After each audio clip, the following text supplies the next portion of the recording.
Okay. Welcome to the schooling at home first discussion panel. Just a quick agenda. We're going to give you an introduction of who our moms are. Then we're going to dive right in at 7:10, just a quick 4 minutes from now, into the panel discussion. We've got 4 questions that we're going to ask each of our moms. And then what we're going to do is do a live Q&A at the end. So there will be an opportunity if one of the moms says something and you want to make sure to ask a question more in depth about it, you will have an opportunity to do that. Before I introduce our moms, though, I wanted to share with you, this is supposed to be a safe environment for community. And so to demonstrate that, we wanted to do a little, here's what you should say. So when a friend says they're homeschooling their kids, you say, girl, I'm so proud of you. I know it wasn't easy making that decision. When a friend says they're doing virtual learning, this is what you say. Max volume. Girl, I'm so proud of you. I know it wasn't easy making that decision. And if a friend says they're sending their kids back to school, you say, girl, I'm so proud of you. I know it wasn't easy making that decision. And so hopefully you understand that our desire is not to judge anyone's decisions.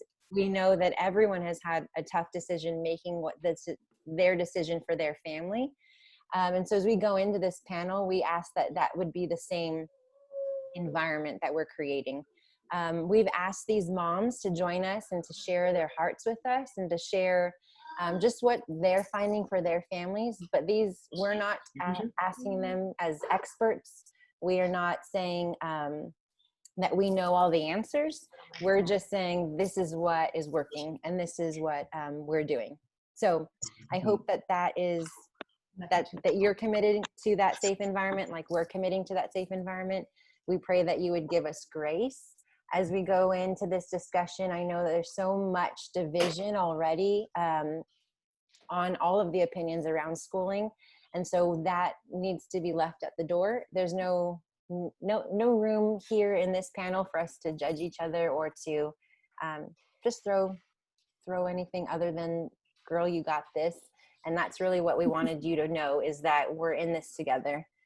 Regardless of the decision or schooling option that we made, we're all going to have a different fall season to walk into. So with that being said, let me introduce our moms. If you didn't know, we're going to use some terminology and some language. And so we wanted to kind of just set the vocabulary right up front. So if you know, in California, there's several ways to parent, to educate your children at home. The first way is we're going to call it traditional public school with remote learning. This is when a teacher from school is instructing lessons online that would be taught if you were in school. And you'll eventually return back to school when it opens. The 3 moms that are representing this type of schooling is Marissa, Eileen, and Linda. We're grateful for them. Marissa is also representing our moms with children who have special needs.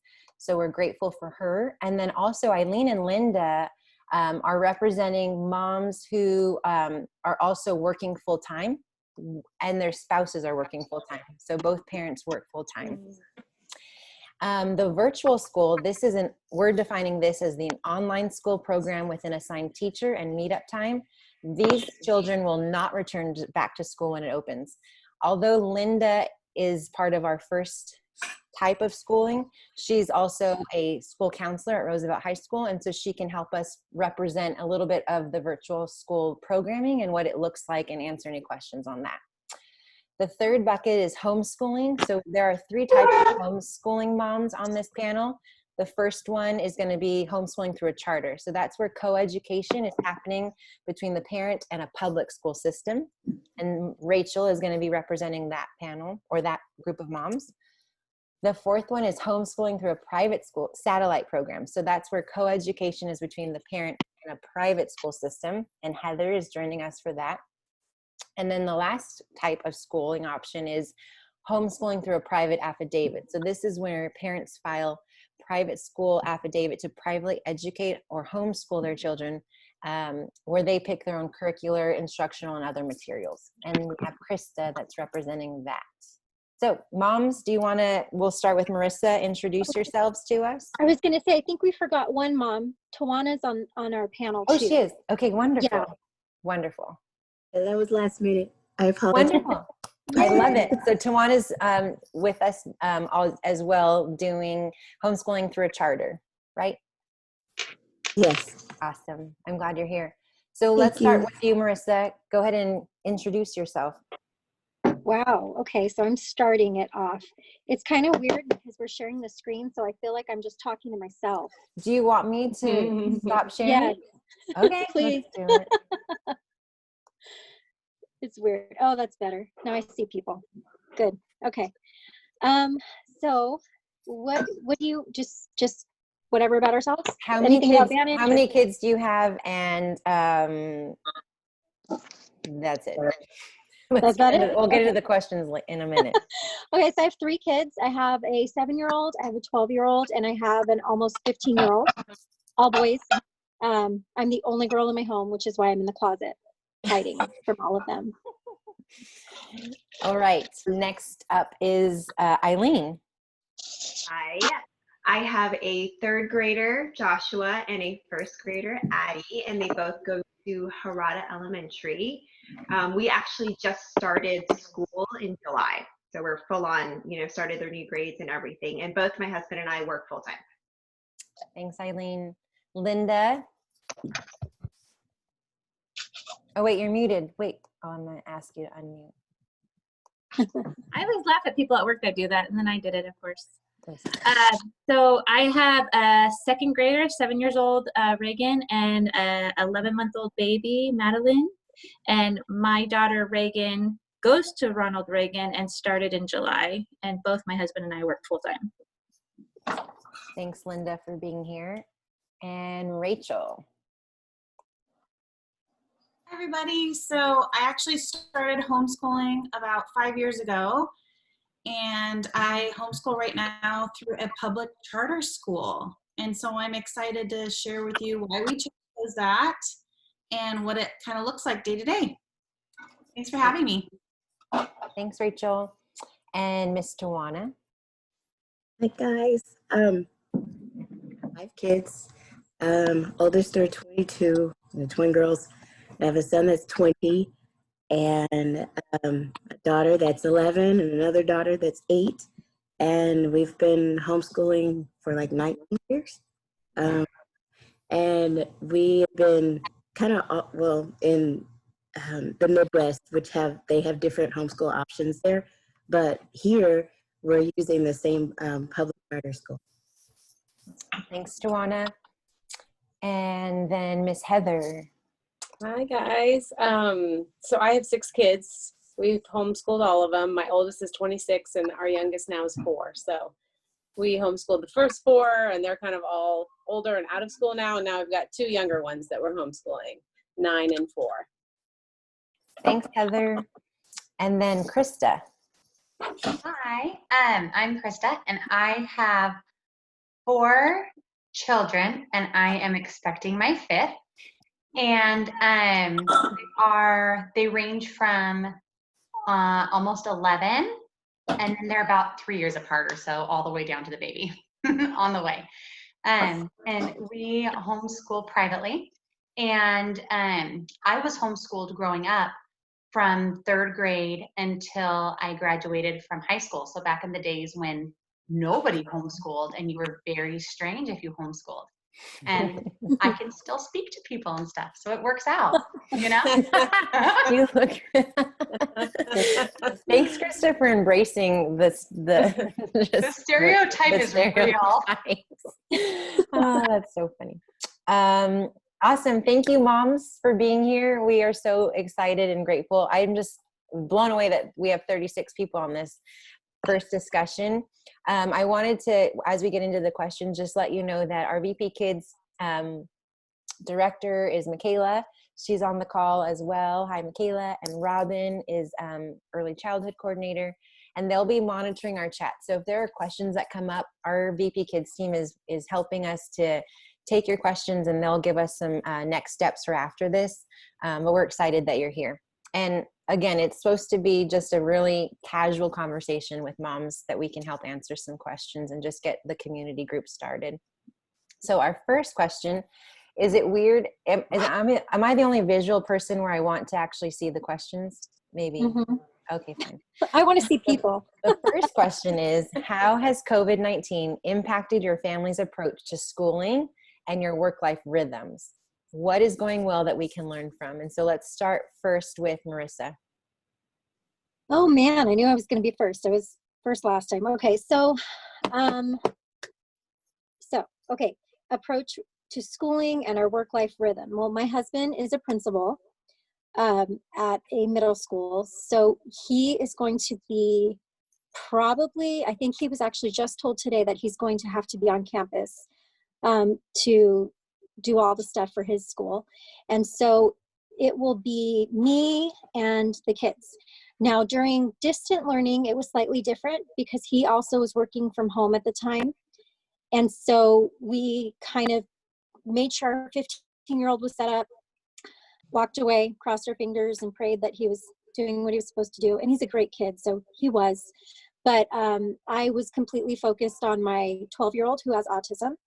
And then my 7-year-old fell under my husband's umbrella. So he supported him distant learning, supported him to the best of his ability. And I just would set up the stuff the night before of what we were going to go through with the kids, and we would go from there.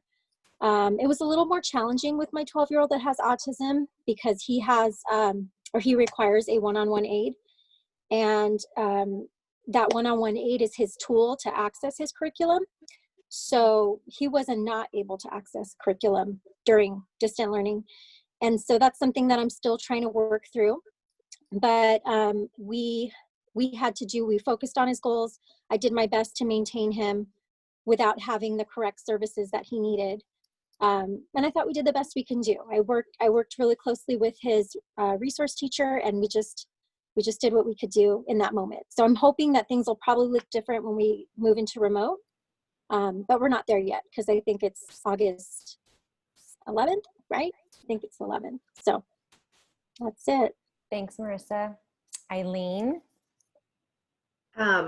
Okay, so a little background. I work full time. I work virtually. I've always worked virtually since about 2009. So this is like my space. When quarantine and all the kids were sent home from school, my husband was fortunate. We were fortunate enough to be both be able to work from home. But now, we had the kids at home and my husband at home as well working. And when I think of that question, it's like, how has COVID impacted your approach to schooling and work-life rhythms or integration? I'm like, it drastically impacted it, like on a different level. I think for most, I can't speak for all working parents, but I would say that, aside from the uncertainty and stress of, when COVID first started, it's like with the uncertainty of what do you need to survive and what are the necessities that you need?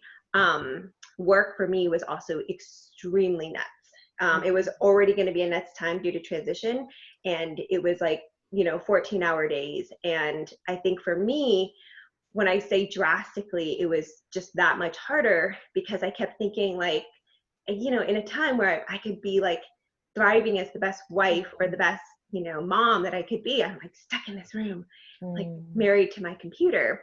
But ups and downs for sure. But I would say that, distance learning happened, and I thought it was really casual for us, to be honest, because it didn't count. And so, I'd give my kids worksheets and my third grader, my first grader worksheets, and then we were off track. And then actually, since we started school, we started school in July. On day one, it was obviously remote learning. And I took the day off of work, and I was like, I don't know why I expected something different, but remote learning is homeschooling. I had no idea. So after I spent the entire day with my kids, I'm like, I can't do this. So I did have a backup plan. And so I've got a high school senior a neighbor coming over and helping the kids during the day. But in terms of the second part of the question was, what have I learned? I've learned, I think, to ask for help, particularly for my husband. I feel like moms feel like it's all on our shoulders. But, you know, our spouses, partners, roommates, whoever, parents can help and they want to help. And then really asking for change at work has also been something that has actually surprisingly gone well for me and for many others, even outside of my own work. So those are the two things. Thanks, Eileen. Linda. So my computer randomly shut off and I got logged off and logged back on. So as a remote learner parent, you have to get used to that because the teacher's Wi-Fi goes out, your Wi-Fi goes out. It's really fun and interesting. So I actually have 2 laptops here. So just in case something happens. Anyways, so when COVID hit, I was actually off for most of the year. I had been back to work for 2 weeks, coming back off of maternity leave. So I had all that stress, got everything set up, and then was at home. So that was good because I got to stay home with baby, but then also trying to figure out just space for all of us and new routines. So that was a little crazy. Some of the things that I did learn though from schooling at home is you have to have some type of schedule.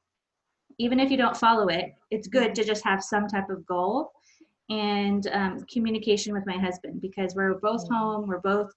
One of us is doing one thing, one of us is doing another. So just have like a daily meeting in the morning at breakfast and say, okay, what do you got this today? And what do I have today so that we don't have anything miscommunication. That was huge for us to not have any meltdowns from me or my daughter. Thanks, Linda.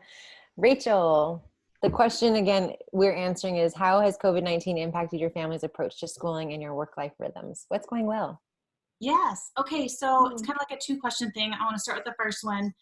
How did it impact me? And I feel like a real, common misnomer people have thought that, oh, you homeschool, so it's the same. Mm-hmm. And I want to say, no, it was not the same at all.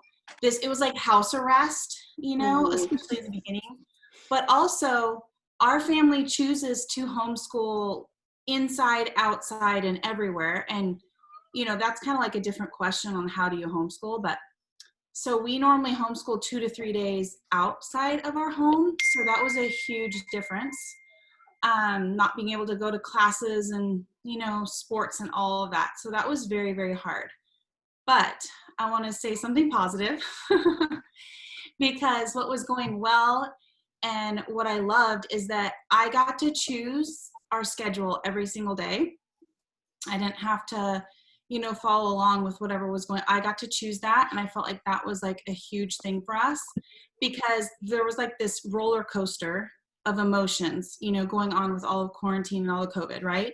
We had so many ups, so many downs. And what I loved is that we could choose what we did, what curriculum we did, and then we even took days off because there were just days where we just needed to go and walk around the neighborhood or, whatever we did. And I loved that freedom that I had because I was homeschooling through a charter and it's completely independent study. So we get to choose like our schedule and our curriculum and all of that. So thanks, Rachel. That got us through. Thank you. Tawana, Miss Tawana. Hi. Well, we were gone like 5 days out of the week, taking classes outside of the house. And so all of that stopped and we had to find ways to keep them occupied because they were missing their friends and their classes. And, Richard was working at a commercial mortgage company and they closed their doors. So he was trying to find employment. He's a software engineer. So that was playing into the family like, oh no, what's going to happen? But God always works. He's always there. And Richard found employment and he's still working from home, which is an adjustment because I'm used to him being gone.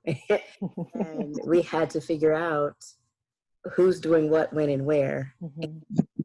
I mean, thankfully, he's a great guy and he cooks and he jumps in and he helps.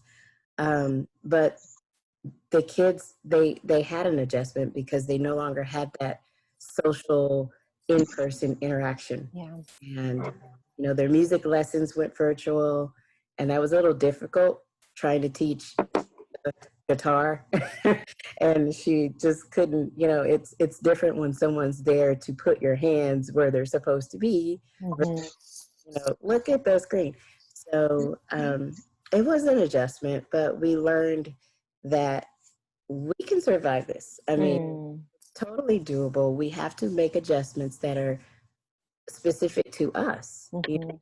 And like, you know, Rachel, if you have to homeschool outside to get a change of scenery, to, you know, do something different, it works for you, then Mhm. that's what you do, you know. Good. Thank you, Miss Tawana. Miss Heather? Yeah, for us, like Rachel, everyone was like, oh, you already homeschool, so it's just like more of the same. It's gonna be so easy. And gosh, it was just so different, surprisingly. Like, we were gone all the time.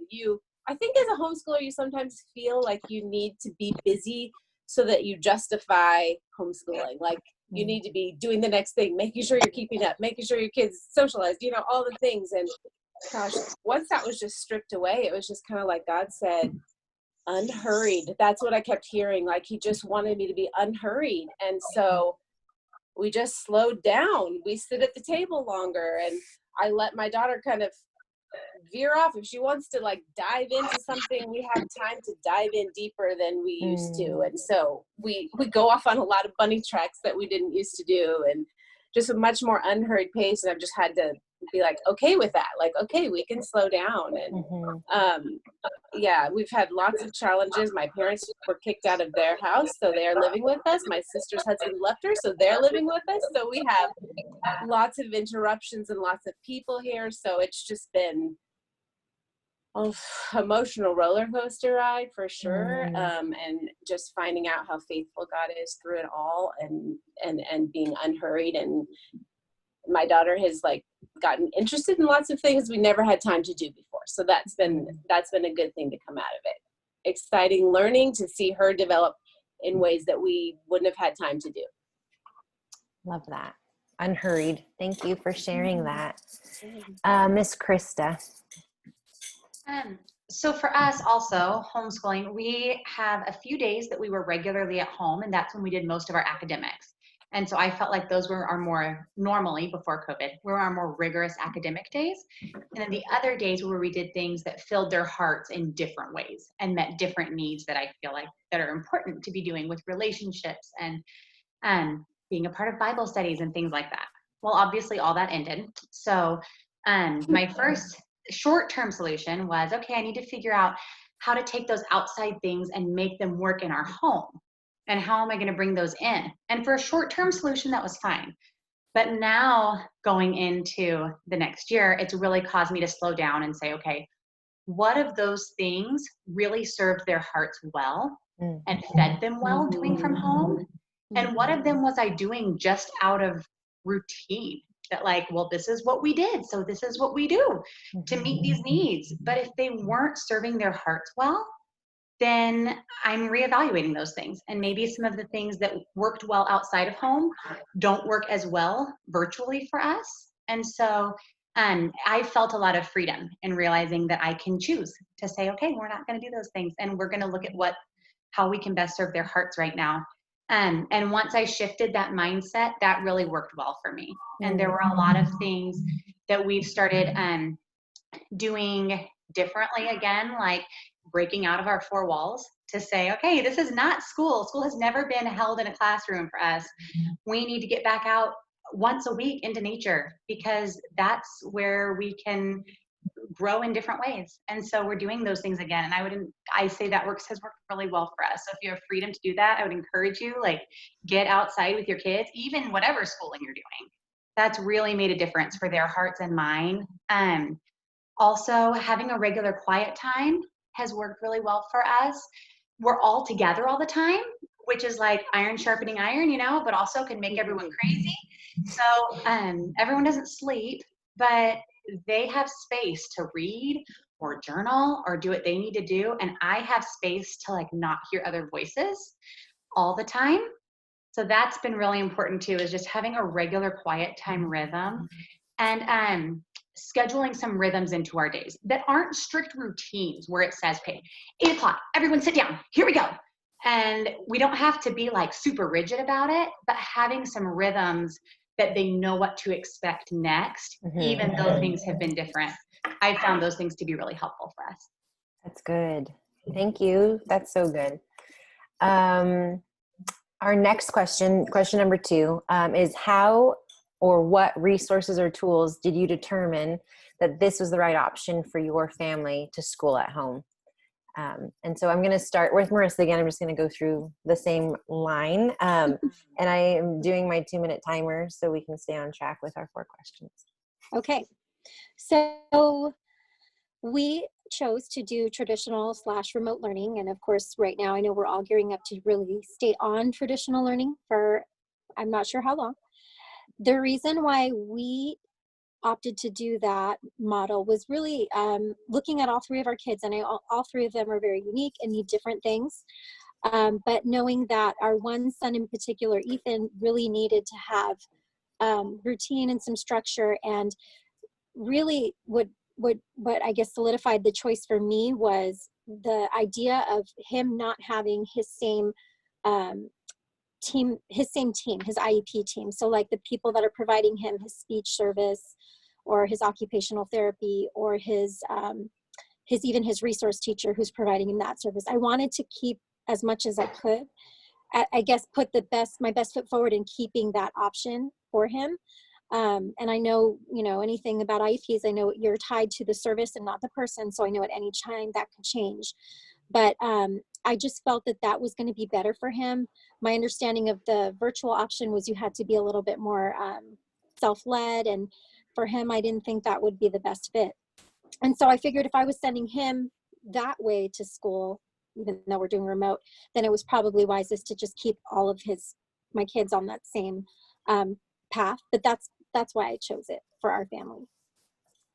Thank you. Miss Eileen. Well, our options were, when we were given the options, it was either go traditional or go virtual. And I have never considered homeschooling. I think that for my kids and our work schedules, it just hasn't been an option for us.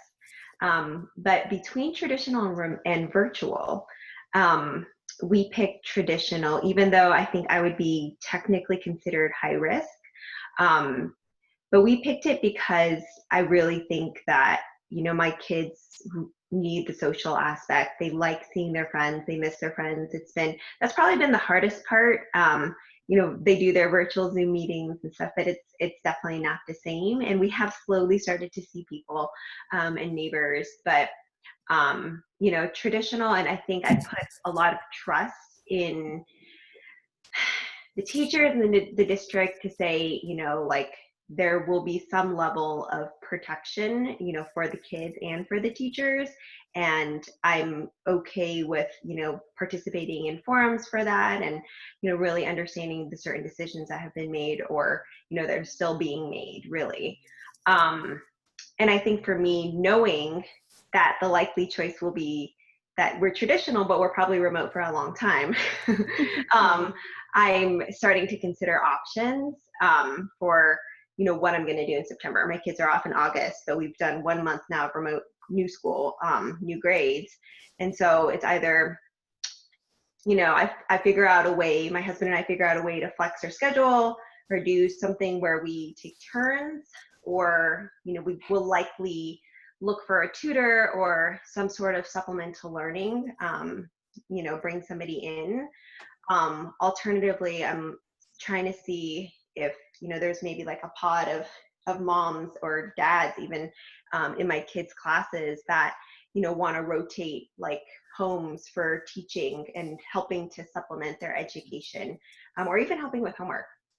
So that's my route was traditional / remote, and then but with options underneath. Thank you. That's good. Those are good ideas. Miss Linda. So same as Eileen, I work for the district too. So if I'm going back to school, then I've got to send Reagan back to school, and having the baby at home is just it would be too hard for my husband. He works the weekends, so that's nice for us. But so yeah, it was pretty much just go back to school when the teacher does, and we stayed remote because she gets to stay with her teacher versus virtual. You're actually being transferred to another school and teachers throughout the district versus her actual elementary school. So that was our decision. Thanks, Linda. Miss Rachel? Yes. Okay. So how did I determine this was the right option? Well, to make a long story short, I sent my son to public kindergarten, and he had a great time there. And he was learning and everything, but I felt a calling on my heart from God to homeschool, but I didn't want to.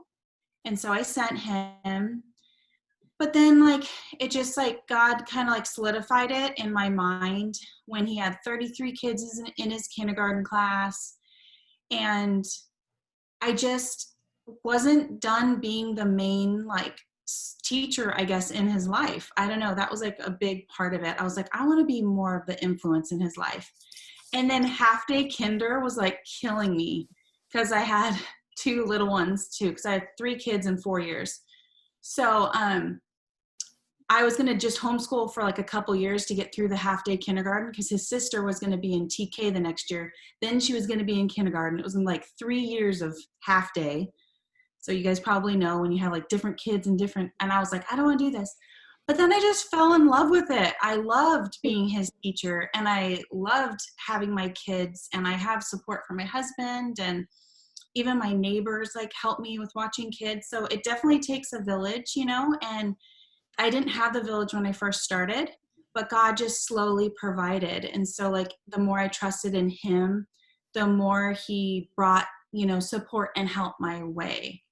And yeah, so I loved it. I loved doing field trips, learning outside and all of that. And so that's why we chose that option. Thanks, Rachel. Miss Tawana? Hi, guys. Well, we weren't in California when we started homeschooling. I actually started homeschooling when I was in Oklahoma. And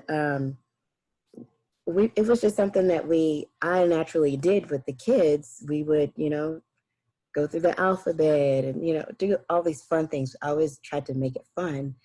And the school system there wasn't great. So I had a friend of mine bring the idea of homeschooling to my attention, and we just kind of went from there.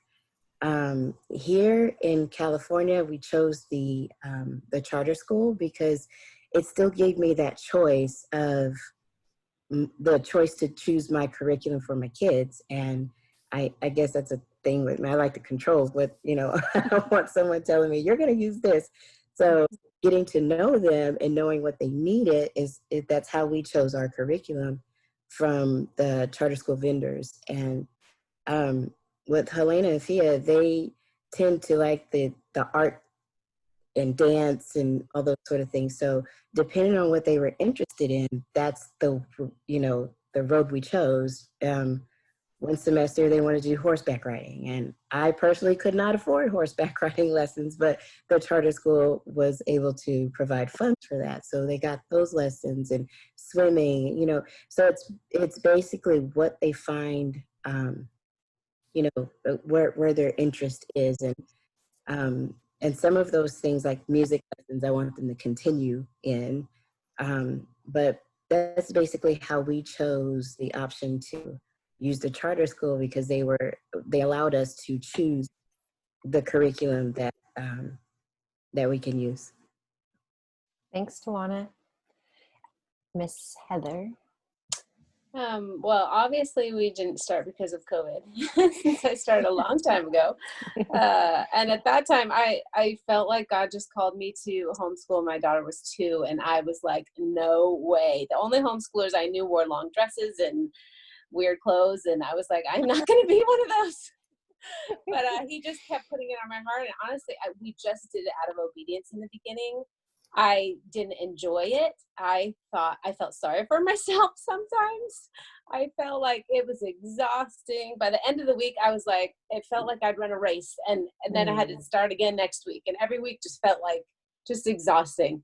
But like over the years, God just showed me the fruit of it, and the fruit was so worth it. It was just a beautiful thing. And I can't thank God enough for calling me to it and choosing to obey. Like it has all been worth it. So that's how we got started.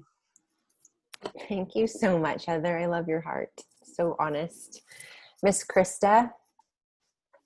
So a lot of times I feel like now homeschooling, people start a lot of times out of the nose of why they like, I want to homeschool because I don't like this, or because I don't like this about the other options.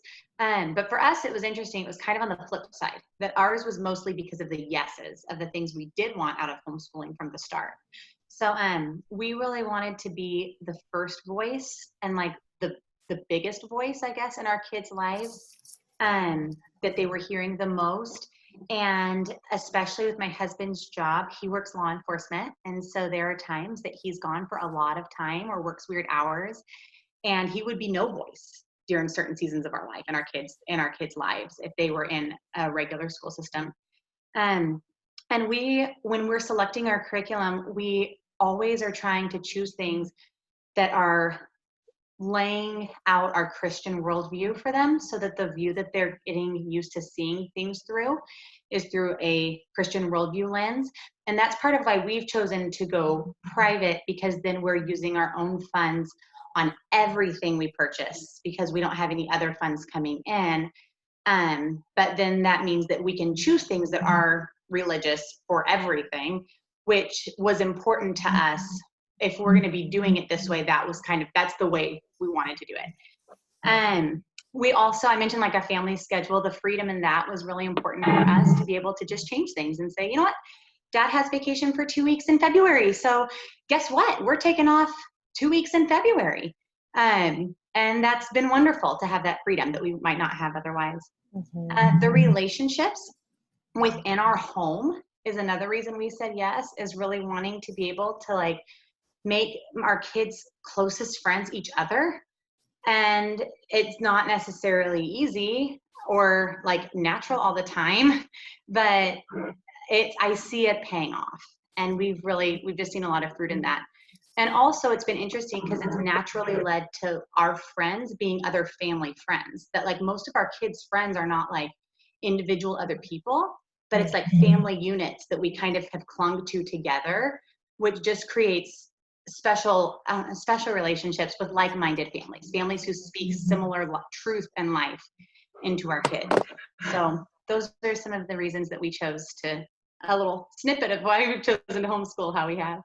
I love that we're able to see so many similarities, even though there's so many different reasons that each of you have chosen the schooling option. I think COVID has kind of allowed us to even the playing fields a little bit, and seeing the similarities really are there for each family. That's neat. The next question we're going to ask each of you moms is, what does a typical, or will, if you're not in school yet, what would a typical school day look like for your family? Marissa. I was waiting for it. Okay, so for us, I could say what it will look like because we aren't there, and I could say what it did look like, kind of my vision of what I hope it will look like. So I could say that currently we did set up like a schoolroom, or in the process of doing that. So the joke in my house is whenever I say to my husband, I have an idea, he's prepared that it's going to cost money. And so I said, I have an idea. We need a schoolroom. And his first response was like, I don't think we need a schoolroom. And then I had all the many reasons as to why we did. And he ended up agreeing and caving in. So we have a schoolroom. And the reason why that was important to me to have like a specific space that was sort of carved out for that was, of course, I think it's going to be beneficial to all my kids, but especially my son, Ethan, because when he's home, he's home. The demands that are placed on him at home are so different than demands that are placed at school. And so I needed to create like this difference for him where he could see, okay, now I'm here, I'm in school. So that was one thing that I'm currently working on that will be done by the time school starts. One thing that we did during the time that we were doing distant learning was I would set up trays for each kid. Of course, not my 15-year-old because everything was kind of on the computer. But for my younger two, I had a tray, and in those trays, I would set the night before all the things that they needed. And so that's how we did school, so I could move them wherever in the house we needed to kind of go. And then I also did do a schedule, which I'm going to do also when school starts. But for me, it was less of a time type schedule and more of a task completion schedule is the best way I could describe it in my special needs brain. That's how I think. Task completion. So we knew that in a day, this is the things we had to accomplish. And if it took us, if we started late in our day, that's all right. We just had to kind of phase those things in as the day went on. So that's what I hope it will look like. My ideal situation would be I'd have the support of his aide in my home, but I know that there's a lot of things that kind of play into that. But yeah, I'm hoping that that's kind of how it flows. I'm hoping the schoolroom will really help kind of for my son with that. We'll have to see pictures. Maybe our next panel can be what your schooling room looks like. I'd love to take notes. Maybe I'll put Liam in the closet. Okay. Instead of my office. Miss Eileen, what will school look like for your family, or has it look like in July for Addie and Josh? For the kids, so I let them wake up whenever they want, which is really, really nice. Like the struggle with the morning is gone, and that's something I'm very, very grateful for. They both have their meetings at 10 or 10:30. So with my older, my third grader, there's no need to help him get set up. He's good to go. He knows what he needs to do. But with my first grader, we need to help her a little bit. And sometimes she'll have, a little bit of, it just needs extra direction. So they'll have their Zoom for about an hour, and then they'll play with one another, which has been really, really nice. Throughout this, they've become each other's best friends, and they fight a lot still, but they play together, and they've come to really also, I think, rely on one another. And then, so they'll do their Zoom, they'll play with each other. Then after lunch, from about 1 to 3, they will do their homework. And their homework is a mix of digital work on Google Classroom. It's work on the various tools that the school provides, Benchmark, which is language arts, and then math, which is, I think, Sava's, and then, and then reading. What I will do usually after work, or when there's a little bit of downtime, I'll check their assignments on my phone and just make sure that they turn them in, or if I have to take pictures of something, I'll take pictures of it and turn it in.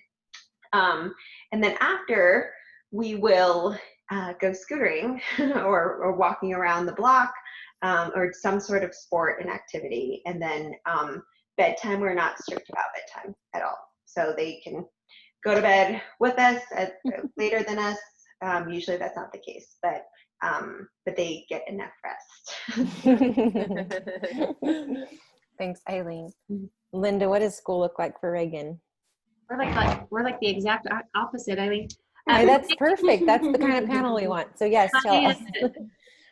Both my daughters, my 11-month-old and my 7-year-old, like to wake up when the light hits their window. So they're usually up by 6:30, which is good for me because I still have to get up and get ready for work. So 6:30, and I keep a schedule as far as like, okay, if you're going to go to school, you'd have to get up and brush your teeth, you'd have to brush your hair, you'd have to get dressed, just so it's like, okay, we're out of pajama mode. And then on the weekends, we stay in pajama mode. So it's like, oh, no school, we get to stay in our pajamas for a little longer. So I either go off to work and leave my husband with the kids, and he has to juggle the Google Classroom and the screaming baby, or I have to juggle that during the day. So it's just throughout the day, we just try to get her work done before lunchtime, and so that we can eat lunch and be done with it all and go outside and play and take naps for the baby and all that stuff. So, but we definitely have that routine in the morning because I don't know about you, but my daughter screams and cries when I try to brush her hair and all of that stuff. So we just get that stuff out of the way so we can do school and not fight with that stuff. Thanks, Linda. Rachel, what does typical school day look like? Yes.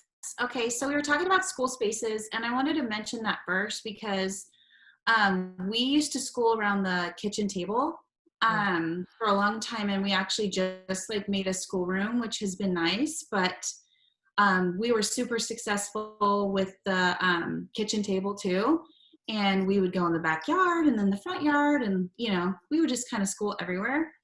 And then I also thought it was important to mention about the charter school option on how they just passed SB 98, stopping all new funds to charter schools. So that's why I'm so thankful to have Krista on the panel. And then I know even Heather has done the private route so that there are other options because I know so many people had tried to get to the charters and then they're on a wait list now because they stopped all new funds. And so I just want to make sure that we had mentioned that on this because everyone's going to try to apply, or not everyone, but some people might try to apply to a charter and you can't right now. So anyways, there's like petitions. We're trying to stop that because I have a kindergartner and she can't get in. So it's really interesting. But let me move on. So my typical day is we actually do all of our traditional schooling before lunch. And so we let the kids wake up whenever they want. We do a leisurely breakfast. And then Marissa, I actually do the same thing, but what did I call it? I wrote it down.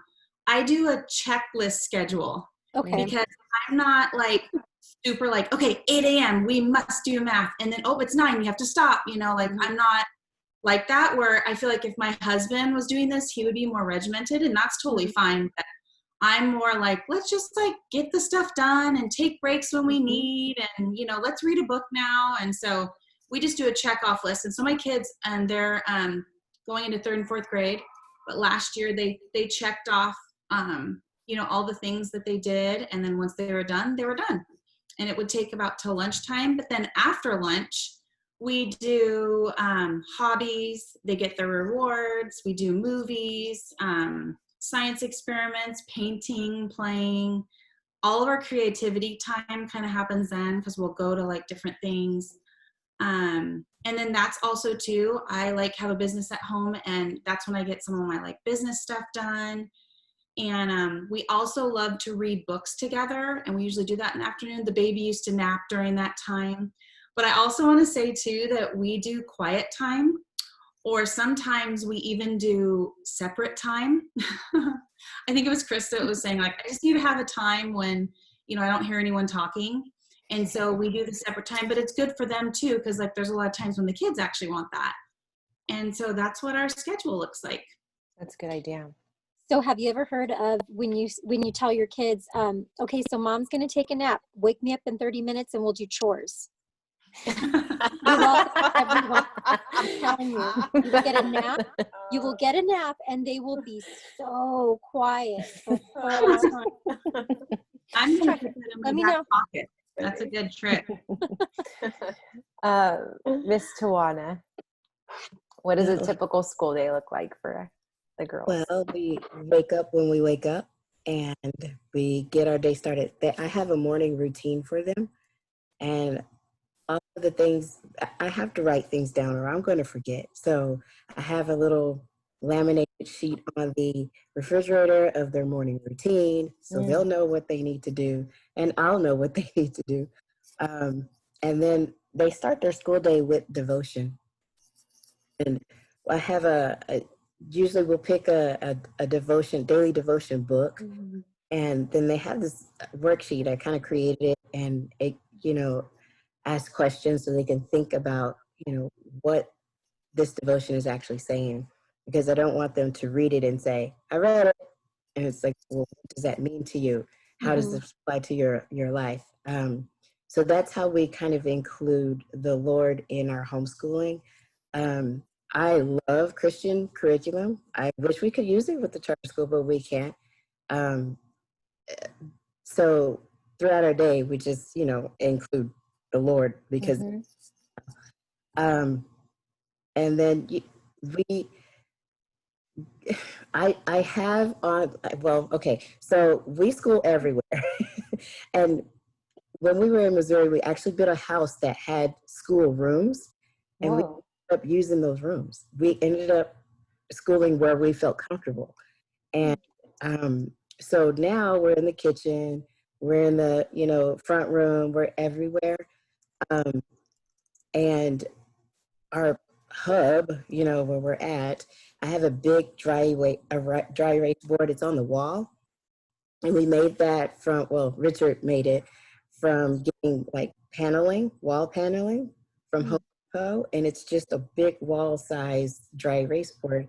And we put everything on there. And anything that like we need to buy dog food up there, so it's our central space for all things we need to remember, or it's also my chalkboard, we use online curriculums.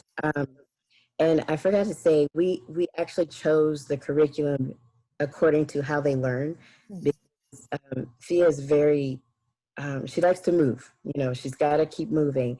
And so I have little wobbly seats for her, so she can keep that movement without driving Richard crazy because he can't stand it. And I'm like, no, she's actually learning. She's just, moving while she's learning. So we chose, a math curriculum that was more vibrant for her, whereas Helene just do the plain big black and white. She gets it done, whereas Fia needs this stimulation, so we chose curriculum according to how they learn.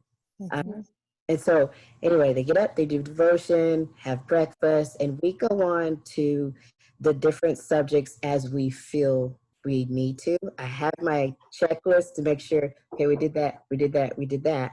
So we just kind of go about it however the day moves, and sometimes we need to take breaks. And I'm like, okay, you're done, go to your room.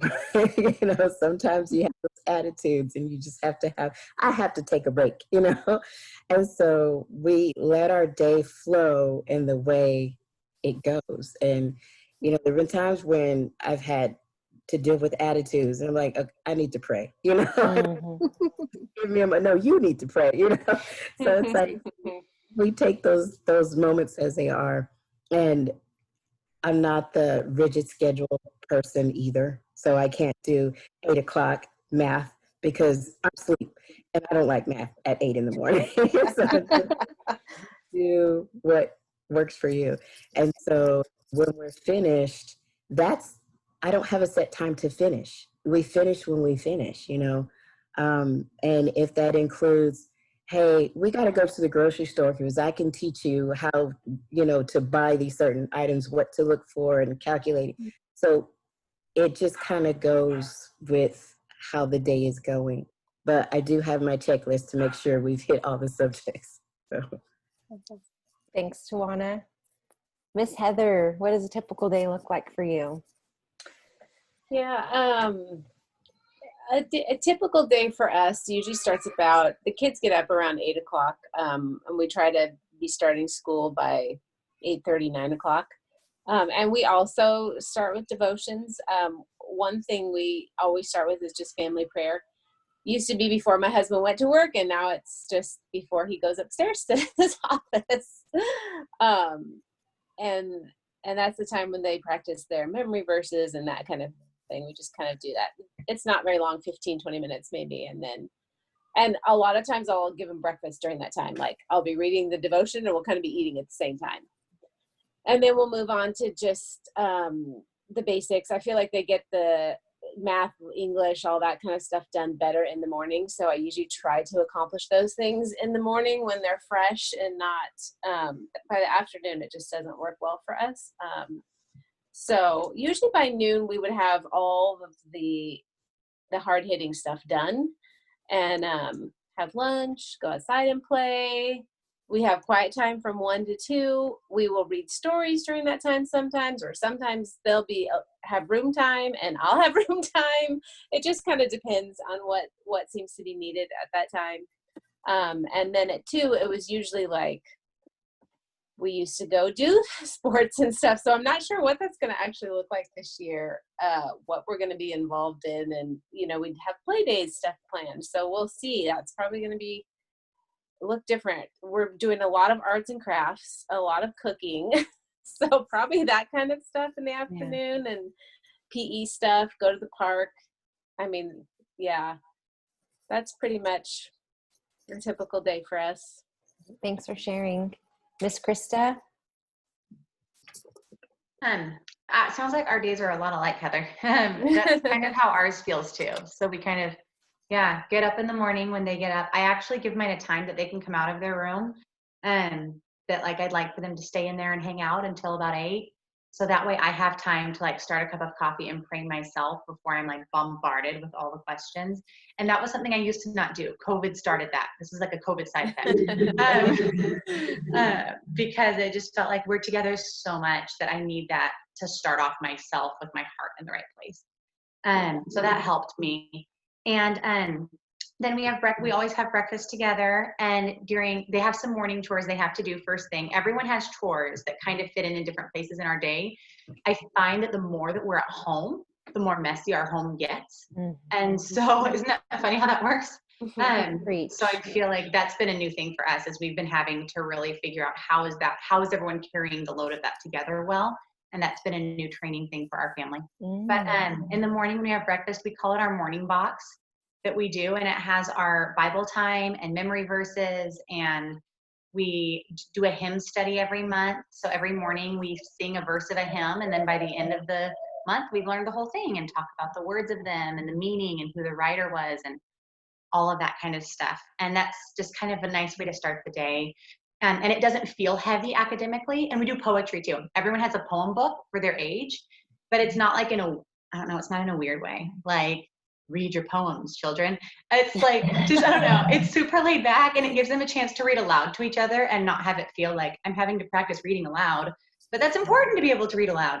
And it's just made it a low stress way for us to do it. And some are so silly. So that's also kind of fun to start the day that way. And it doesn't feel like a heavy way to start. It feels like it's a super light part of our morning, but it's actually getting things done already. And then once they go and get dressed and get their morning like stuff done in their room they need to, when they come back, because I still have little ones. So this year I'll have a 6th grader, 3rd grader, kindergartner, 2-year-old, and infant. So you can pray for me.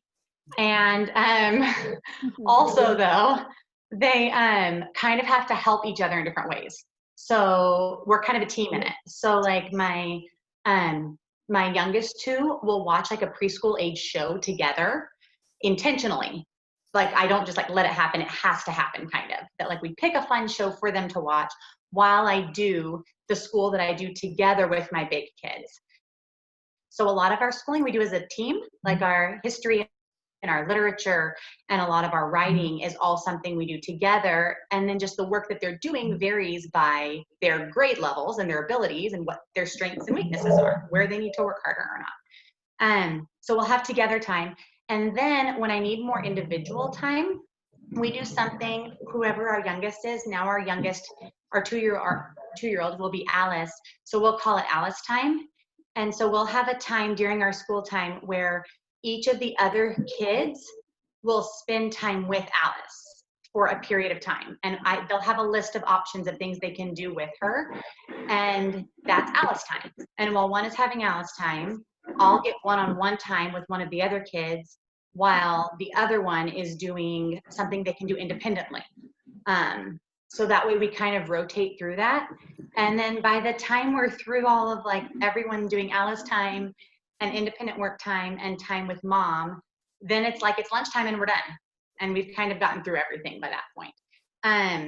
And then after lunch, everyone has their quiet time, and then we have time to play or do chores now that like that's having to be more consistent because of our house being more of a mess because we're all here all the time. So. That's good. I need Valerie time. Like Alice has her own time. That's so cute. That's precious. So our last question as we wrap up is, how is your family staying connected to Jesus? And a lot of you kind of have talked about devotional time.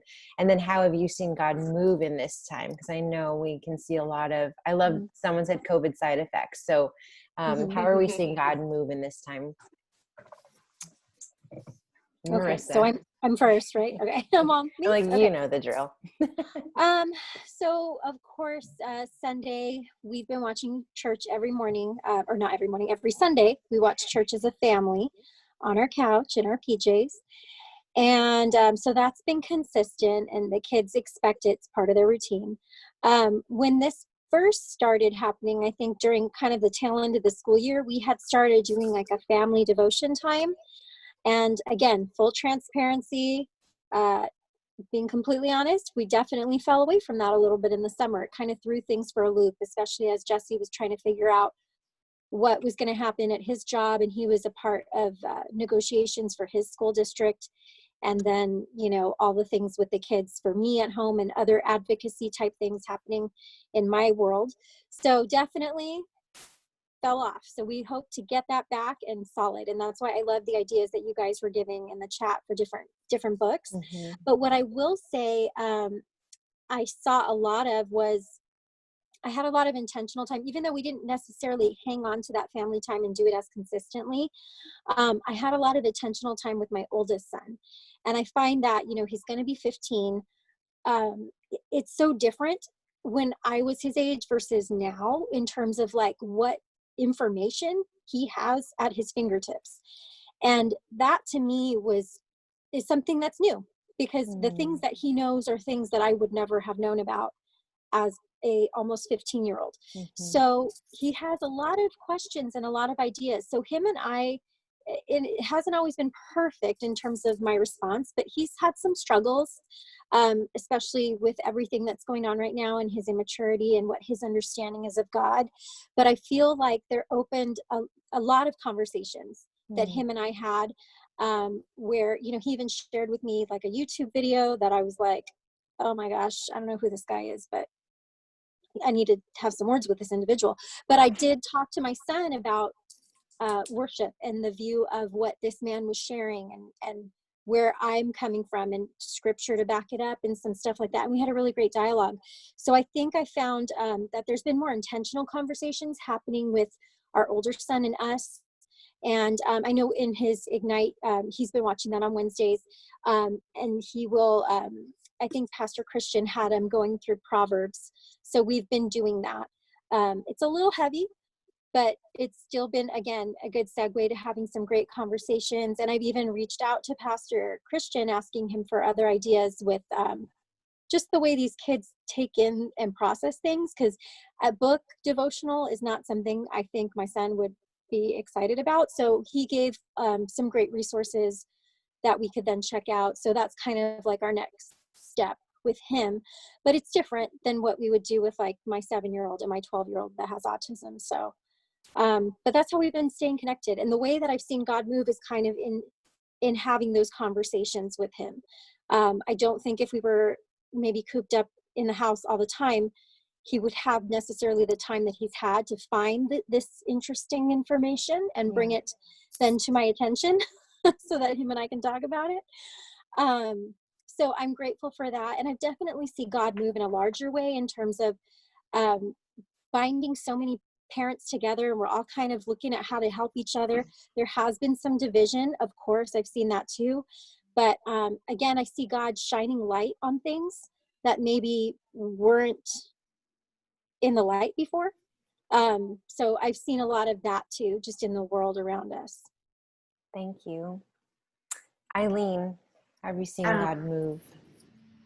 Yeah, I resonate with that, Marissa, because I think for how I've seen God move is, I think in March and April, I had a lot of anxiety with all of the change, trying to deal with it. And I heard and realized God wanted me to really lean into that anxiety. And it was exactly where he wanted me to look the areas of my life where he wanted me to look at and potentially reevaluate. So Marissa, when you say shine a light on it, and it's like, that's exactly where I felt that, what I felt that God wanted me to do. And for me, it was realizing that the kids and my husband weren't getting what they needed from me, and reevaluating, okay, how can I shift certain things so that I can create these, you know, like moments, right? Like that's all I have during the day. It's like these quality moments that matter. Like, how can I do that?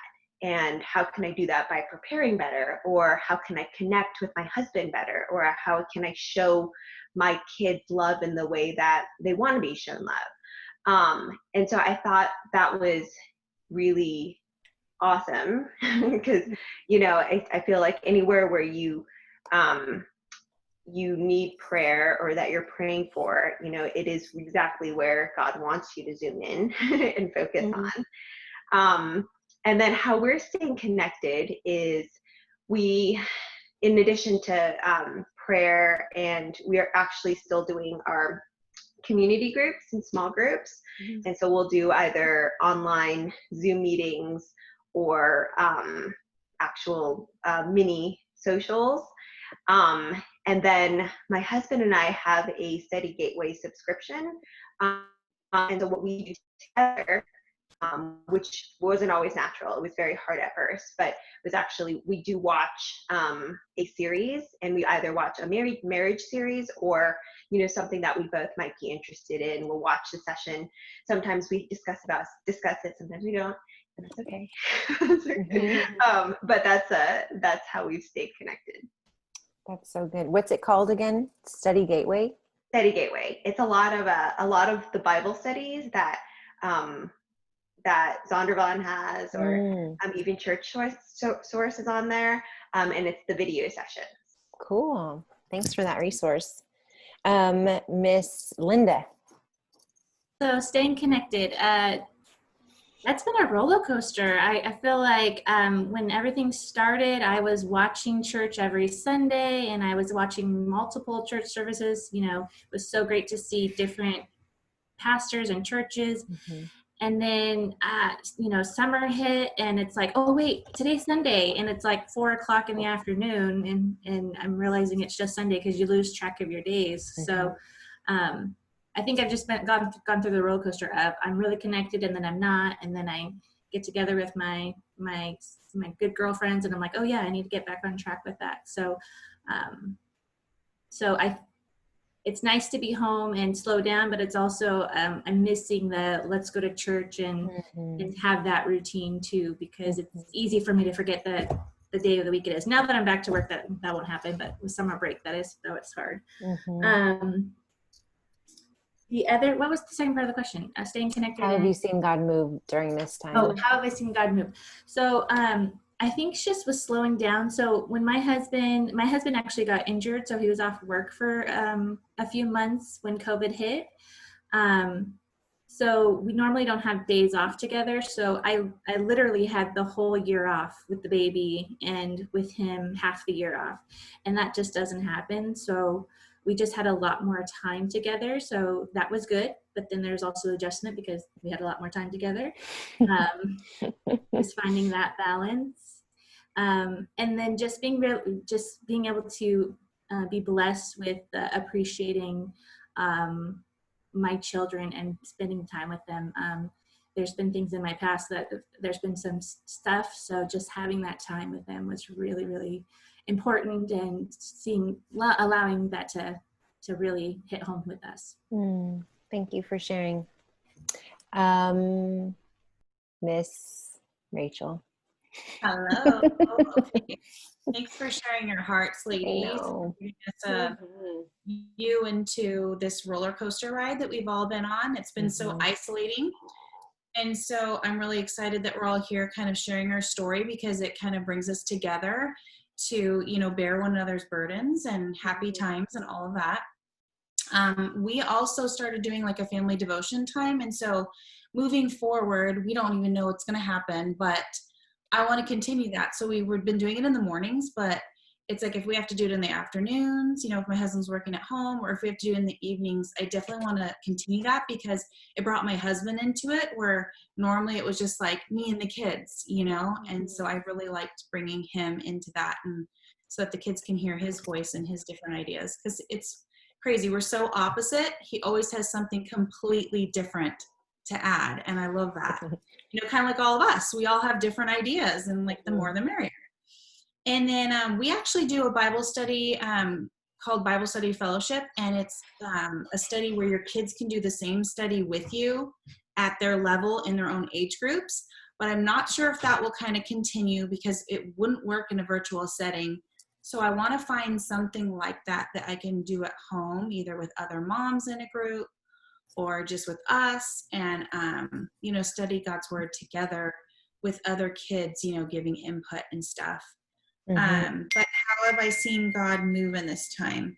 Well, we've kind of been forced to get even closer. I feel like the homeschool model, like you do get really close, but we had to be, you know, even better about communication. And so I see so many good things that have come out of it. You know, we've gotten closer, we've gotten better at communicating.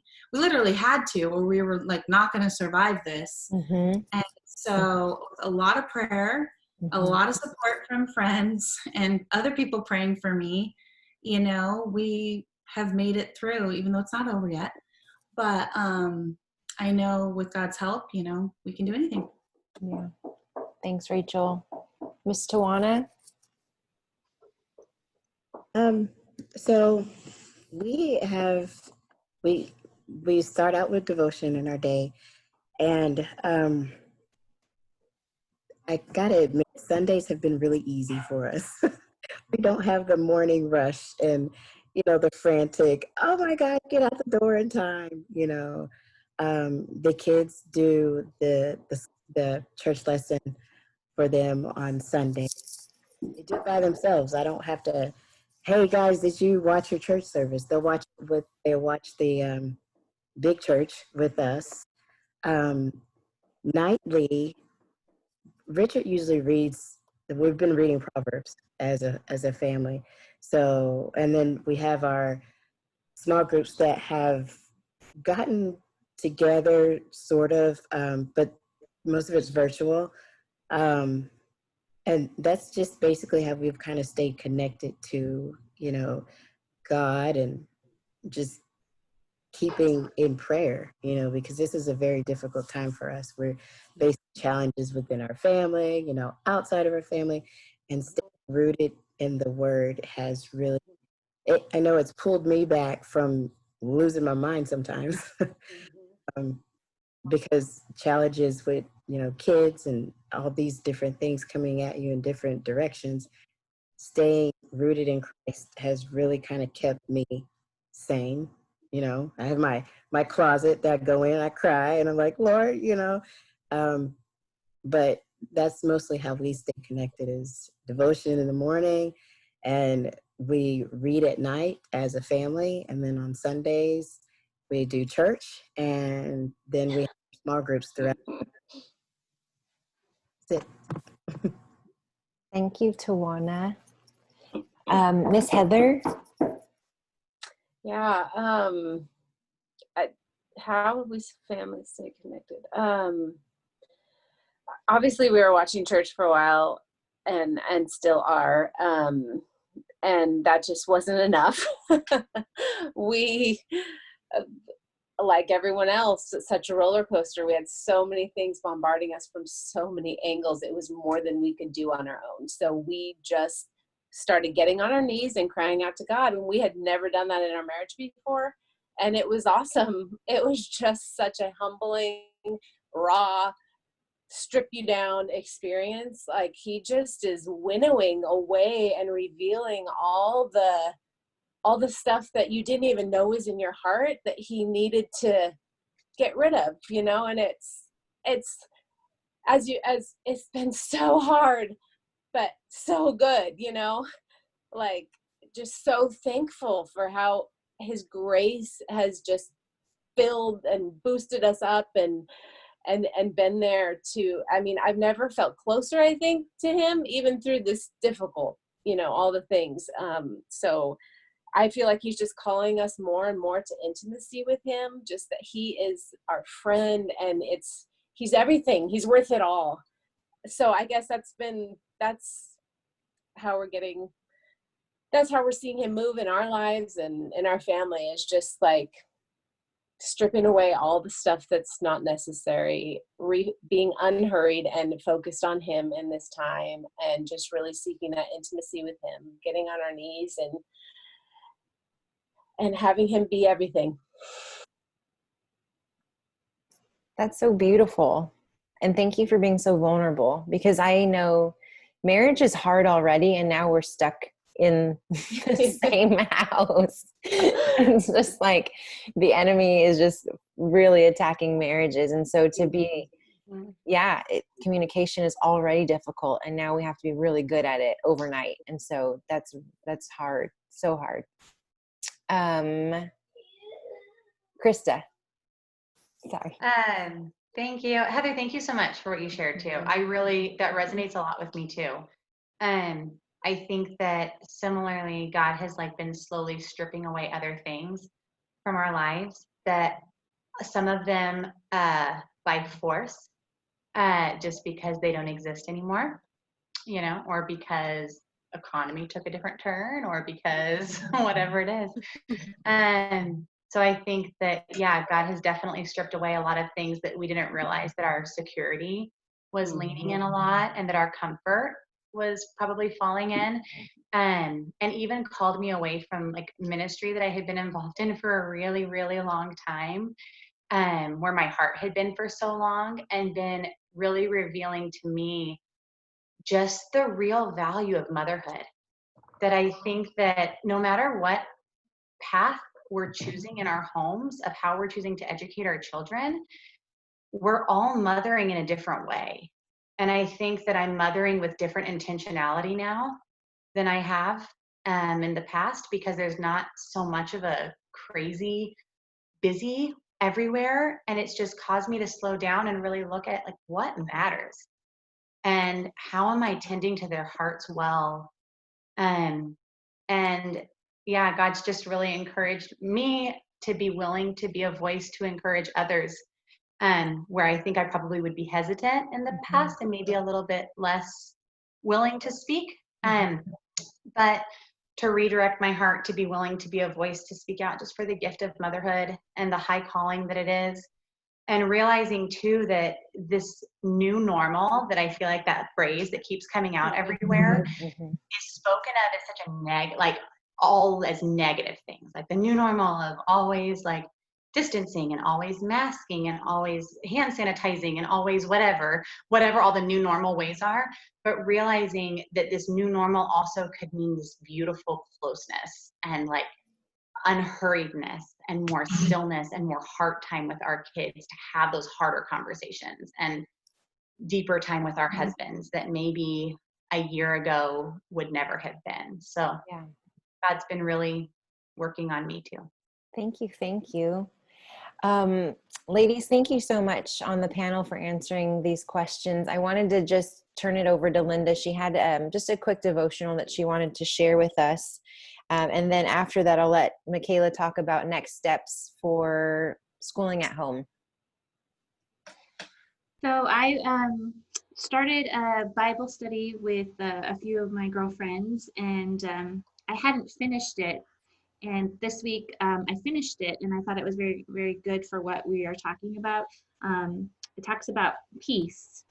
And so it's from the Bible app, the Our Modern Warfare Part 2.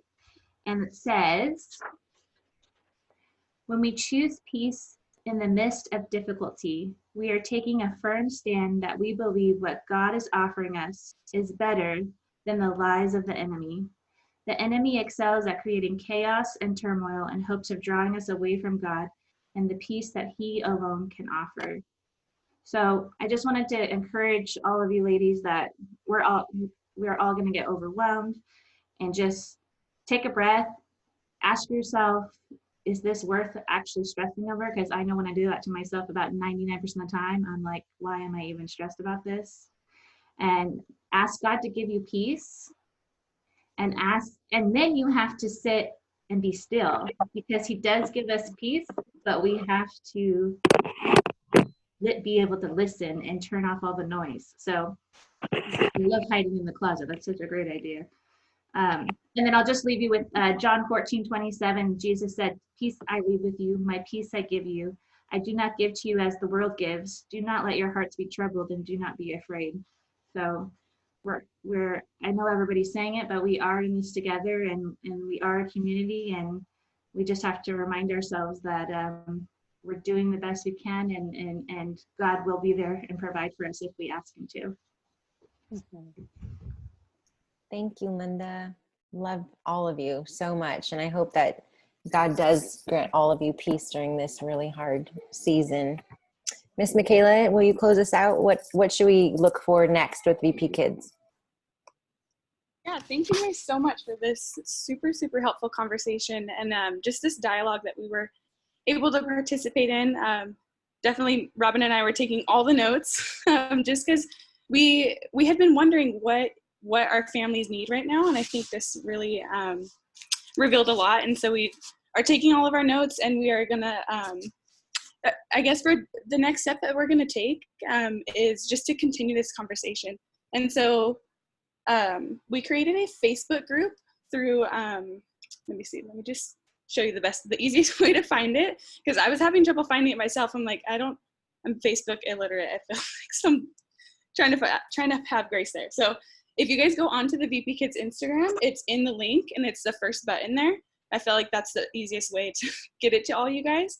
And so basically, on there, we will be posting like all these resources and things, and you guys can add friends. They don't have to go to Vantage Point. It's not like a Vantage Point specific group, but it is just gonna continue this conversation. We can share resources with each other. We can have those godly conversations with other godly women that we're just all so badly craving and stuff. So I encourage you guys to go do that. There's a little giveaway on there if you guys head over there right now. But yeah, I think next steps is just to continue this conversation and to see how we can really come alongside you guys. So yeah. Sorry, my Siri's trying to listen to me now. Awesome. But yeah, so if you guys can all go just be a part of that group, maybe invite some people that you think could benefit from that. But yeah. Thank you, Michaela. Thank you. Michaela, what's the name of the group on Facebook? Just curious. It's just the Schooling at Home. I tried typing that in and it wasn't popping up, but it's Schooling at Home VPC Community Group. But from there, you'll be able to, I'm going to include like a highlight email and stuff to send out all this stuff, like the recording and everything. So just keep an eye out. Oh, Robin found it. There's a good link right there. But yeah, if you guys can just click that or head to the button on the VP Kids Instagram. But yeah. Did we already ask, because we have 2 minutes left, and I just wanted to, if Rachel wants to promote her community group that's also starting in September, and then we would love to hear just any questions that you guys want to hear at a next panel. Go ahead, Rachel, before you have to jump off. Yes. Okay. So what I kind of got a vision to, meet in Eastville somewhere, probably at a park, but we'll have to figure out all the details kind of later. And I'm thinking in the Tuesday afternoons around like 2, where moms and kids of all ages can get together and support one another and socialize together.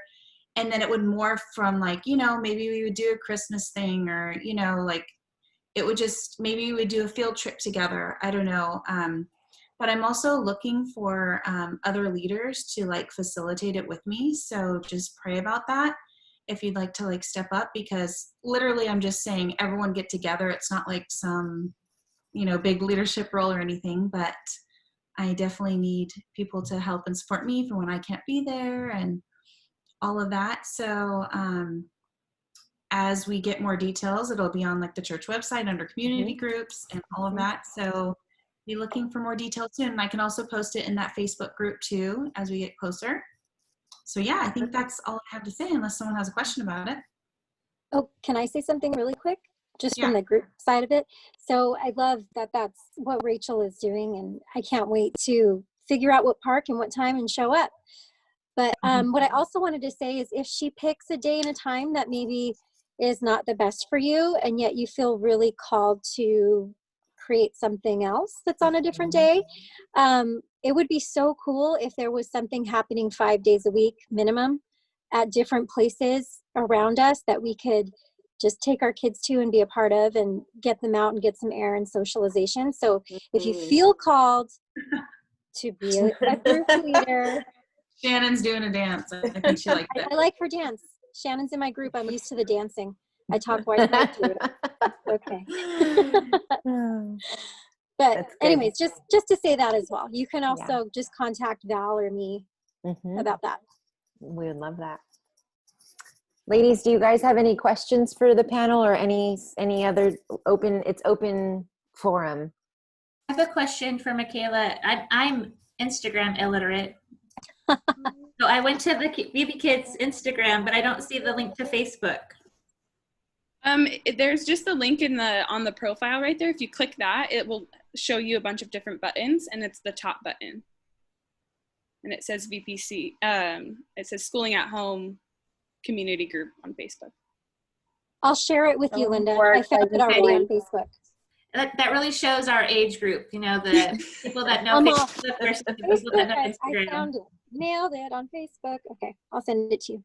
Thank you. But yeah, our aim for that group is just to start those conversations, like what Marissa was saying. Like, we want stuff to be happening all throughout the week, and so and spur of the moment type things, like, hey, who's available this afternoon to do play date, or like those little teaching pods and sharing tutoring resources and all the things that we discover that are helpful to our family during this time.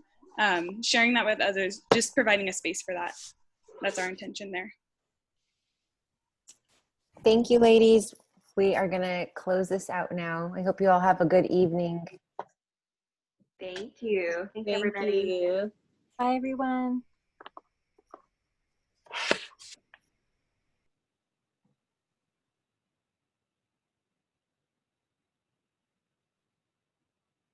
Mom, I'm going down, Mom.